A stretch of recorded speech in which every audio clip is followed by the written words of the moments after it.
Now, if you think about generosity, generosity from a biblical perspective, the word has a connotation of saturation, like full saturation. So when we think about generosity, what God has done, it's not like God takes his toe and just kind of dips it in the shallow end.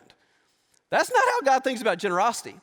When God thinks about generosity, it is about it's about saturation. It's about fully plunging oneself. And so you think about really what that looks like. Just think about what pours out when something is saturated. And so as you think about what God has done for us, God is such a generous God that out of God's life, there's something that pours out of him and into us.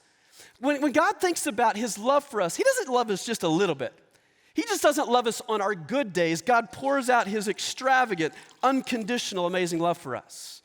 As you think about God's grace for us, his grace for us is not just minimal at certain moments, at certain times. God's grace is extravagant for us. It's incredibly generous. As you think about God's forgiveness, God doesn't just give forgiveness for the easy stuff, like for the little things in life. God's forgiveness is extravagant. For the stuff that we can't even begin to comprehend, our God is a generous God. And if you allow him to, what we do in life is we take a receiving posture with God, that our lives become full because of what God has poured into us. And so as we think about giving, we don't think about giving from who we are. We think about giving from what God has given to us. That makes some sense? Giving doesn't start with us. Giving starts with God. We only give what's been given to us. And that was the joy that the Macedonian church got to experience.